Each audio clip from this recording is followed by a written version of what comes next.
Howdy y'all, welcome back.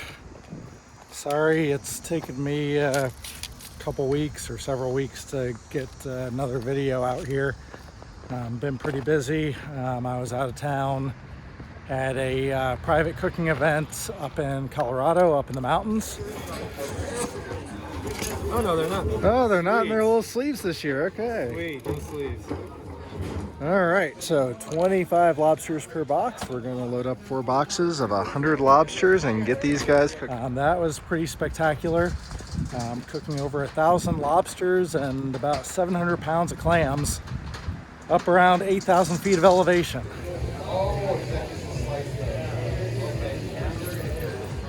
And then last week I was in Orlando for the ACE Fall 2023 convention. That was all.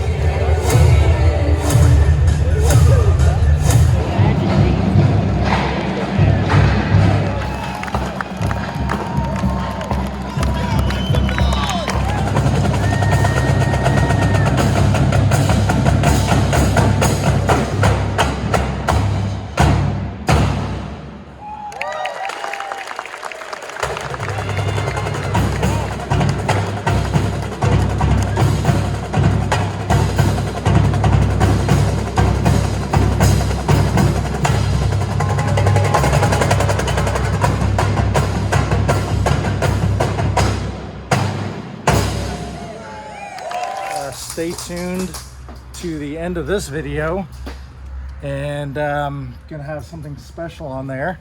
Gonna show some clips from the convention so you can kind of see the scope of just how big those events are. Also, the speaker this year at our general session was Mike Rowe. So gonna have some clips of Mike Rowe for those of you who are big fans of the shows he's put out over the years. Really neat guy. I had a front and center seat, and so got some good footage with him.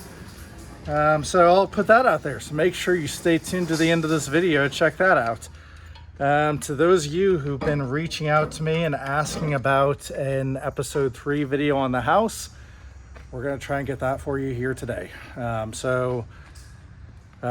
Yeah, I've got a bucket full of some tools and supplies I brought over here. My mom is here today. She's set up inside with her sewing machine in the construction zone. So today we got everything from John Deere tractors to Singer sewing machines. Sounds like a country song, doesn't it?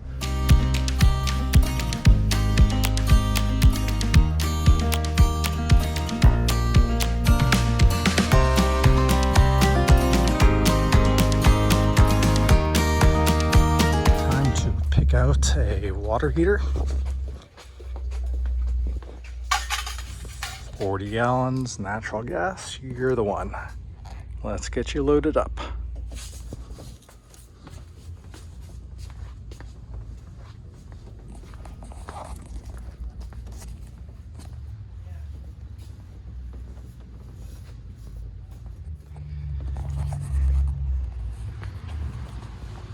And next, need some supply lines for the water heater.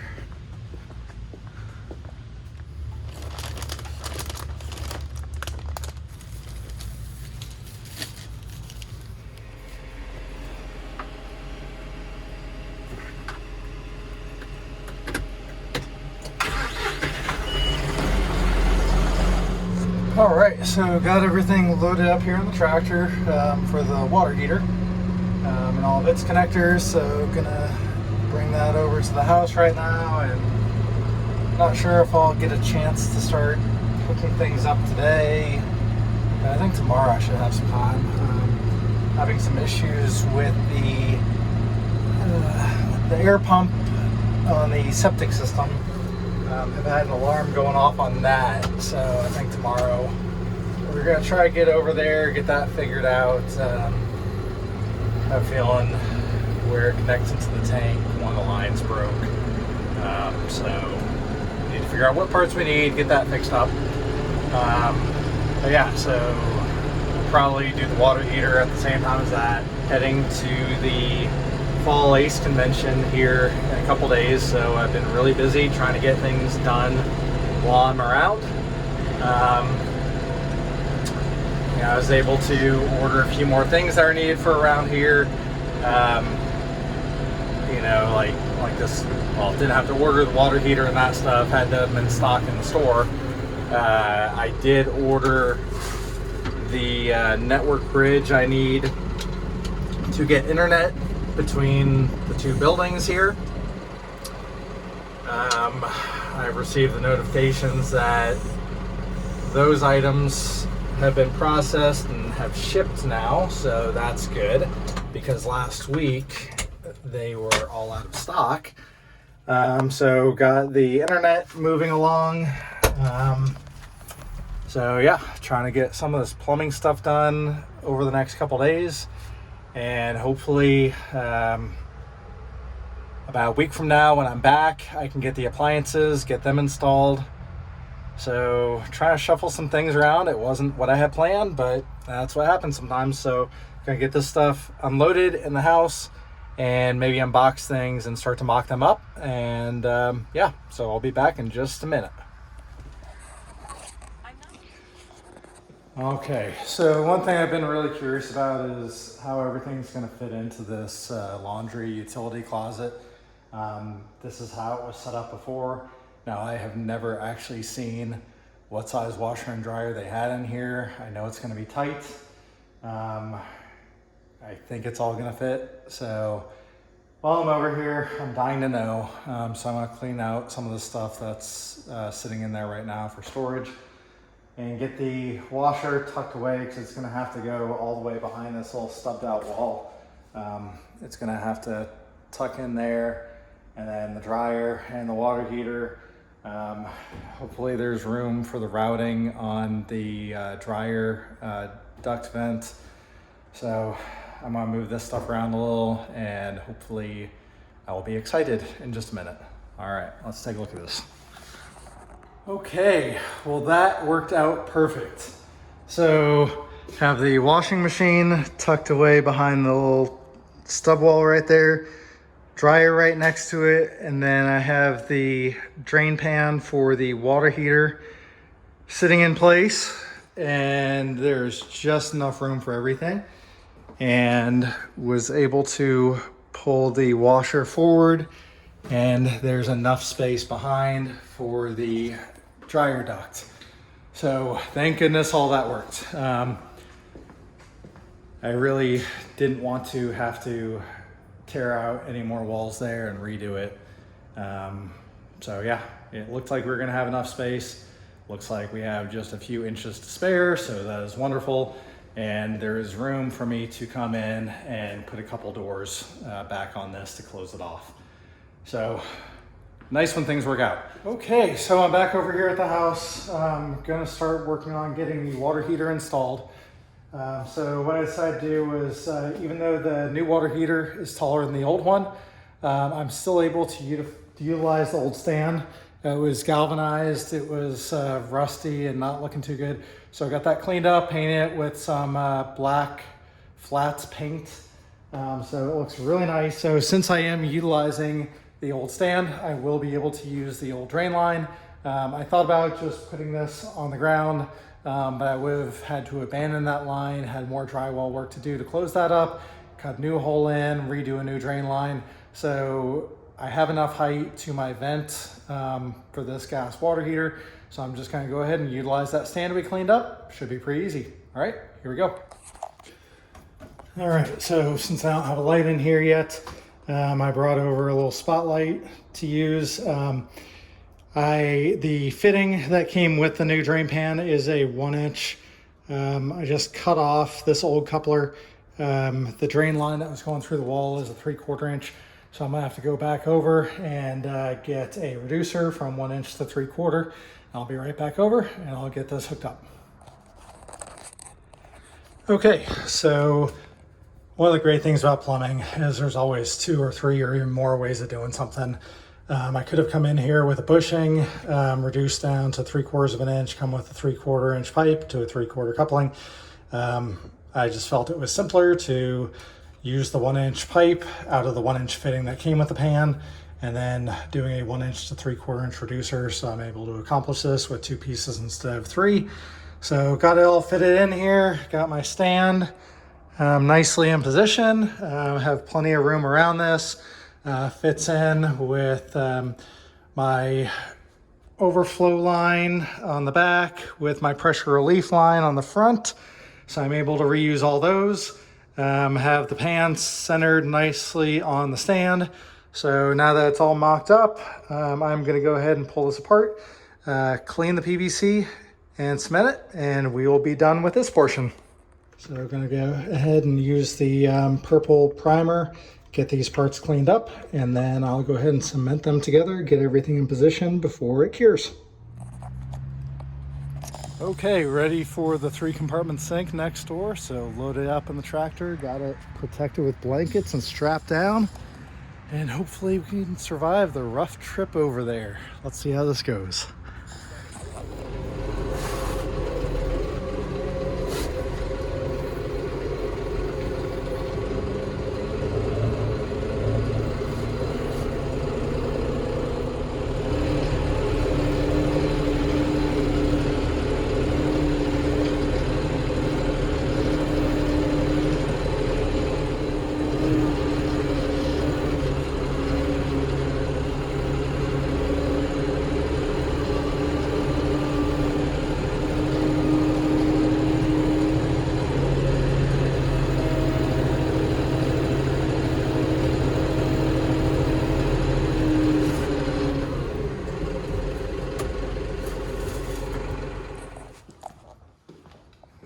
Okay, so I've got the 3-compartment sink here in the kitchen.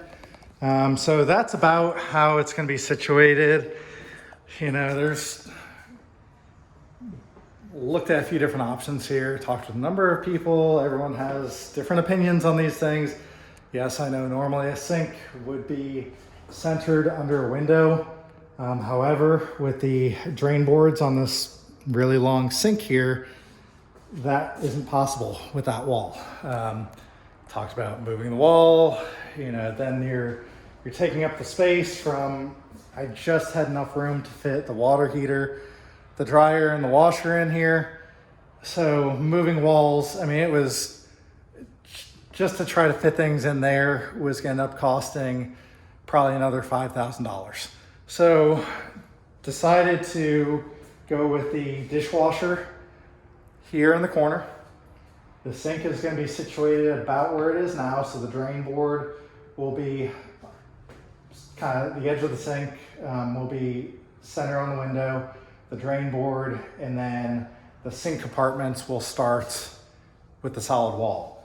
So with the dishwasher here and countertop over the dishwasher, then we'll fill in counter or cabinets going over to the first compartment on the sink.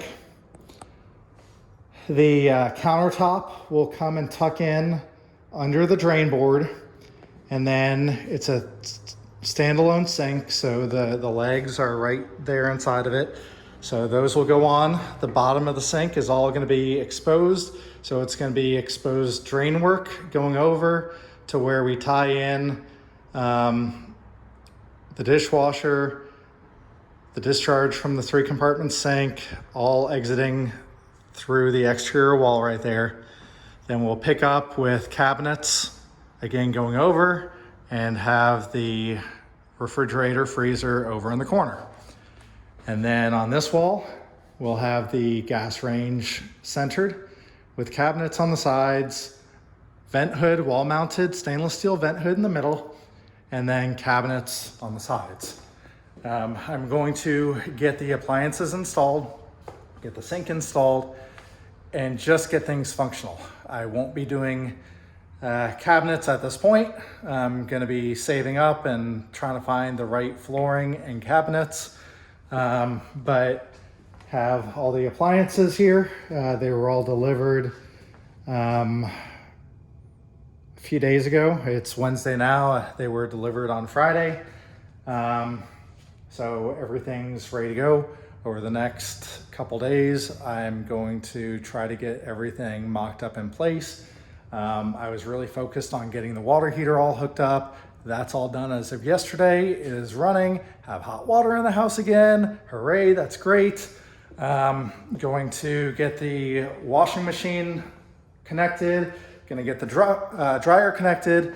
I do have to switch out the cord on that because the cord that was on this one is a 3-prong and the house is wired for a 4-prong connector.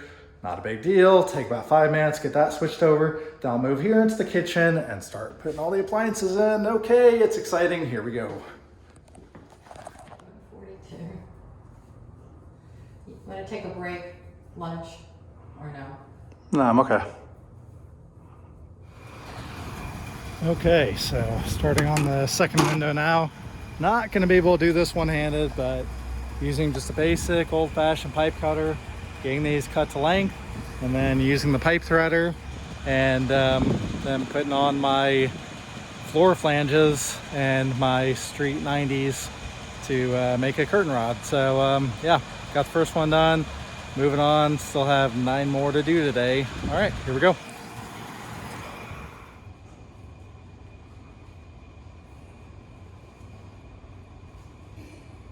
Okay, so been out here for a while, have, let's see, the guest room done, the office, the master bedroom, the den. My mom ran off to the store to find some more curtains for the kitchen. So she was able to get those. She's inside getting those sewn to the right size. I've been working on the mudroom, cut all the pipe and got all the fittings done for this big double window here. That's gonna have a T in the middle because it's only about 4 inches between the 2 windows, so I didn't have room for 2 floor flanges to fit, so just did 1 floor flange with a T. So now I'm down to these last 2 windows here, and looks like I need exactly a 60-inch piece of pipe for each one. So I've been using 10-foot sticks, under 20 inches, exactly down the center is 60 inches. So this is going to be my final cut. And then I will thread both sides of those pieces of pipe. We're gonna go inside, get everything mounted up. Hopefully it all fits and looks good. All right, here we go. Okay, so next day, over here real quick, just checking on things. Wanted to try to wrap up this video before I head out to a meeting. Yesterday was a really busy day. I really appreciated getting my mom's help and working on these curtains. So, you know, all of our schedules are very busy, so definitely had to make the most of yesterday while I had her help. And then in one of the little clips you saw, Dad came over and joined us for a few hours as well, helping get some of the bigger curtain rods put up and was helping my mom get the curtains adjusted on them. So yeah, here is in the guest room. This was the first one we did. So you can see what I did there with the black iron pipe for a curtain rod. And all these curtains, you know, my mom was able to look around, found some great deals, and then modified them, got them sewn to the length to fit some of the different spaces. So yeah, these are one of those things that can be very expensive out there, but keep your eyes open and you can find some really good deals and make them fit your space. Really happy with how this looks here in the master bedroom. Just the wall colors, everything is looking great.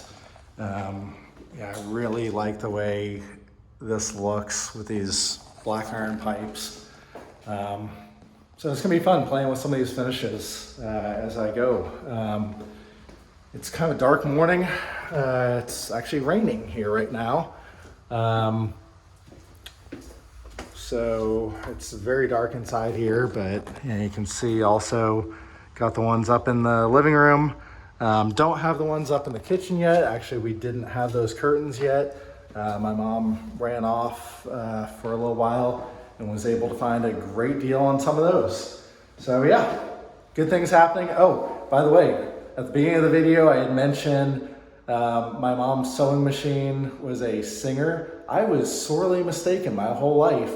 I've never really looked at it. So it is a white brand sewing machine, which I thought was really cool because years ago, when I was at the construction company working, my uncle and I decided to restore the company's very first truck from 1924, and it was a White Motor Company truck. It was a spin-off company from the White Sewing Machine Company. So cool thing. I'll see if I can find a clip. I think I'd taken either a short video or maybe just a photograph when I was up in Colorado a couple weeks ago of that truck.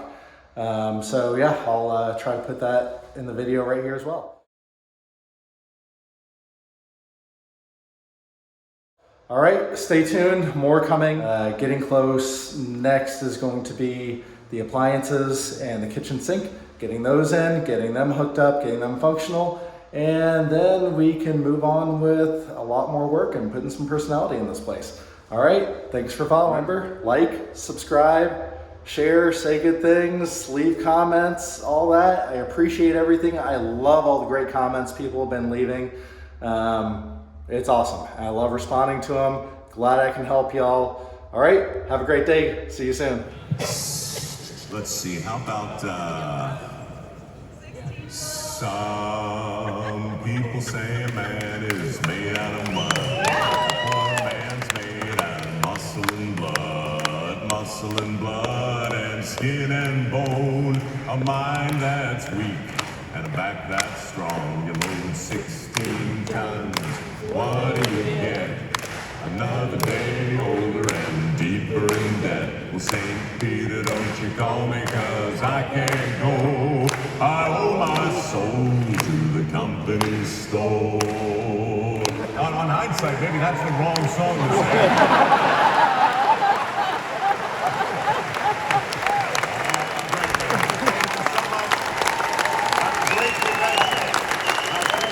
We thank you for your time and attention today. The show floor is now open.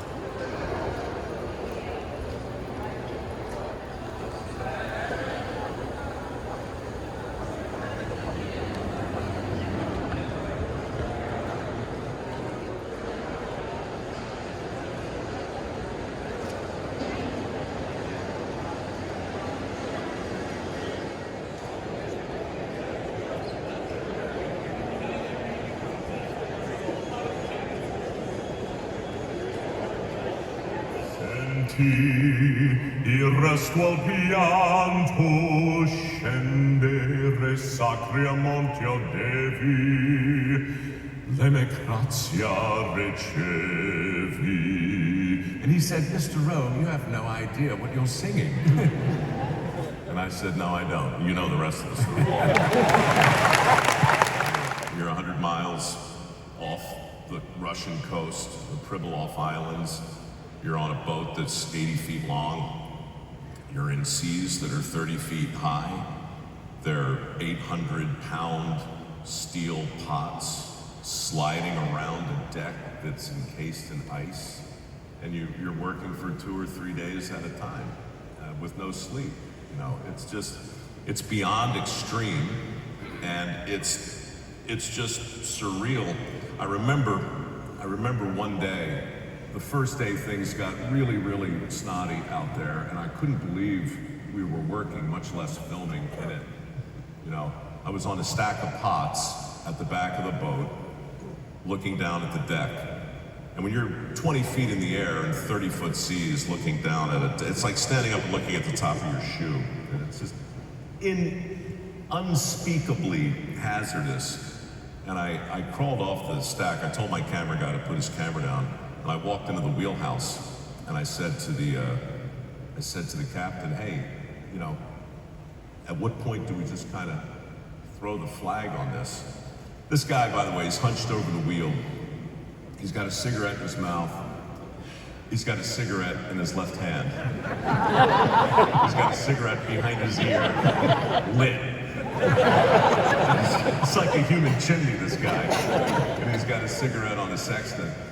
And he just kind of gives me a look, and I say, OSHA? And he points out the window and says, ocean. And I said, look, I get it. There's green water coming over the bow. And I said, look, man, at what point do we stop this? And he said the most extraordinary thing to me. He said, I'm the captain of a crab boat, son. He's my age, he calls me son. I love that. He said, my job is not to get you home alive. My job is to get you home rich. You want to get home alive? That's on you. Now, this is not an answer to what a good leader says, but it was a moment when somebody sort of recalibrated the whole safety first mentality that had been inculcated in all of us. And it introduced a level of personal responsibility into my life. And I knew for the rest of that day that whatever else happened, my safety was on me. So that was an interesting lesson that informed a lot of different things later. But I think the honest answer to your question really is when I saw that captain, and then later over the years, many, many other captains on very similar boats in very similar conditions, they all at one point did the same thing, which was they came out of the wheelhouse and they went down on the deck and they started to work with the men. They started to haul the pots. They started to set the bait. They did all the scut work. So it's an interesting dichotomy because on a crab boat, there is a hierarchy. There is a captain and he calls the shots. But at the same time, every successful boat that I ever saw and every successful captain I ever knew always went down into the trenches to do the work. Always, always, always.